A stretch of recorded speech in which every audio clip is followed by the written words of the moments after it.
going ahead with science. Now basically we are left with 4 chapters, in which 2 we can say are of chemistry, which that is chapter 4 and 14.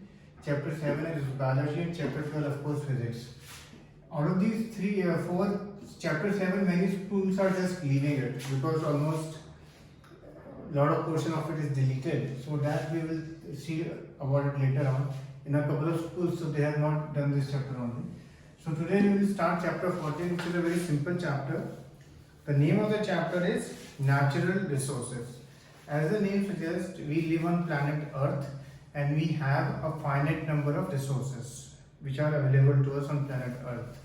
And the one thing which is continuously increasing on planet Earth is of course the human population. And we are always using the resources of the Earth. So slowly they are getting depleted. So that is why it is important to study about them. And even more important is to find out ways in which if we can find a source of energy which is renewable, which is not using our things from the earth, so that our earth, the minerals of our earth are not totally depleted. Now the first topic it says is, what are these resources on earth? जो resources हैं वो कहाँ पे हैं earth पे? So these are on land, water and air. The outer crust of the earth is called lithosphere. Water covers 75% of the earth's surface. It is also found underground. These comprise the hydrosphere. The air that covers the whole of the earth like a blanket is called the atmosphere. Living things are found where these three exist. This life-supporting zone of earth where the atmosphere, the hydrosphere and the lithosphere interact and make life possible is known as biosphere. इसमें उसने 3 चीज़ों की आपको definitions दी हैं. सबसे पहले atmosphere, hydrosphere and biosphere की भी आपको डेफिनेशन दी है. Living things constitute the biotic component of the biosphere. Biotic मतलब which has life in it. And then second is of course abiotic. The air, the water, the soil form the non-living or abiotic component of the biosphere. The next topic is the breath of life, air. That the air which we breathe, we think it is only made up of oxygen, but actually it is a constituent of other gases also. We have already talked about composition of air in the first chapter. It is a mixture of many gases like nitrogen, oxygen, carbon dioxide and water vapor. It is interesting to note that even the composition of air is a result of life on Earth. In planets such as Venus and Mars, where no life is known to exist, the major component of atmosphere is found to be carbon dioxide. This is quite a common question to that. What is the major component of life on Venus and Mars? So accordingly you have to write. In fact, carbon dioxide constitutes up to 95 to 97% of the atmosphere on Venus and Mars. The eukaryotic cells and many prokaryotic cells discussed in chapter 5 need oxygen to break down glucose molecules and get energy for their activities. This results in production of carbon dioxide. Another process which results in the consumption of oxygen and concomitant production of carbon dioxide is combustion.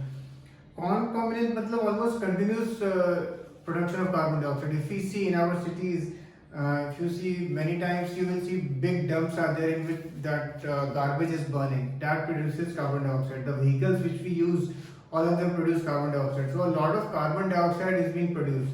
One way of course of fixing carbon dioxide is by planting trees. And there is one more way in which carbon dioxide is fixed. Despite this, the percentage of carbon dioxide in the atmosphere is a mere fraction of a percent, because carbon dioxide is fixed in 2 ways. One is green plants convert carbon dioxide to glucose in the presence of sunlight. That is our trees and other plants. And many other marine animals use carbonate dissolved in sea water to make their shells. जो sea shells होते हैं, जो white color के होते हैं generally या pale white होते हैं. The marine animals use those carbonates dissolved in sea water to make their shells. Now in Earth, if you see, if you are standing somewhere, suppose the temperature is 20 degrees centigrade. And after, if you say travel 5-6 kilometers, it may vary say to 30 degree or 10 degree centigrade. And most of the time you will see that the temperature of the earth and so wherever we are living, it is at some in a range. Okay, it is not that कि अगर मैं यहाँ पे 20 degree centigrade है, अगर if I stand up say 20 foot away, तो वहाँ पे 100 degree centigrade होगा. The reason is कि earth has a covering called atmosphere. And atmosphere acts as a blanket. It keeps away the harmful rays of the sun. And we'll just read about this now. The role of atmosphere in climate control. We have talked of the atmosphere covering the earth like a blanket. We know that the air is a bad conductor of heat. The atmosphere keeps the average temperature of earth fairly steady during the day and even during the course of the whole year. The atmosphere prevents the sudden increase in temperature during daylight hours, and during night it slows down the escape of heat into outer space. Think of moon, which is about the same distance from the sun that the earth is. Despite that, on the surface of the moon with no atmosphere, the temperature ranges from minus 190 degrees centigrade to 110 degrees centigrade. मतलब इतना difference है. Minus 190 degree centigrade to 110 degree. 110 degree, if you can imagine कि जब गर्मियाँ होती हैं अहमदाबाद में generally temperature is around 43, 44, 45. But the moon's surface temperature is 110 degree centigrade, even more than double that. Now, all of you would have experienced winds. Okay. Now, now the first question in your mind is, from where does the wind come? Now, what happens is in the coastal regions during the day. Okay. There is air over land. Okay. And suppose this is your sea. So during the day, when the sunlight is incident over here, what happens is it heats up the air. And when it heats up the air moves upwards, due to which a region of low pressure is created. And this sea air then comes and occupies space in this place. And during the night, the opposite happens. Okay, so during the day, the wind direction will be from sea to land, and during the night, it will be opposite. He does an activity on page 190, just read about this and then he just explains this activity. The patterns revealed by the smoke show us the directions in which hot and cold air move. In a similar manner, when air is heated by radiation from the heated land or water, it rises. But since land gets heated faster than water, the air over land would also be heated faster than air over water bodies.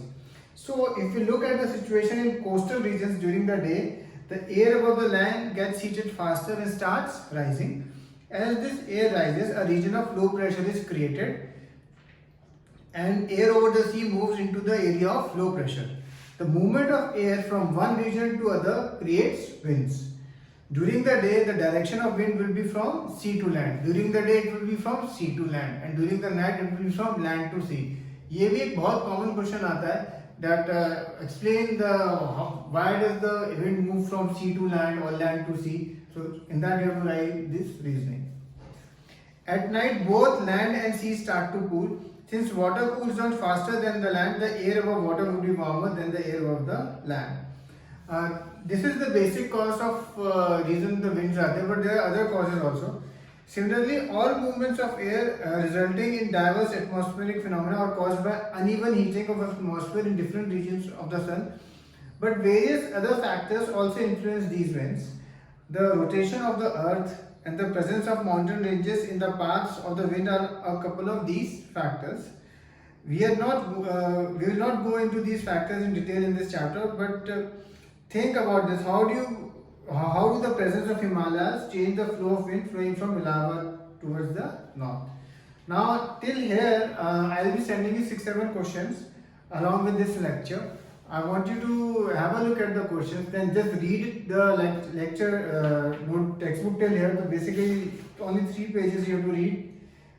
Page 189, page 190 and page 191.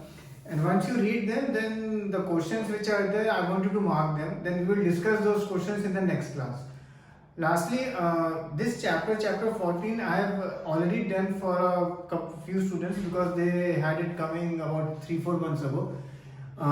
In case those students had already sent me their work of chapter 14, so they don't have to write everything again. They can just send me that work again so that I know that they have done it. Okay.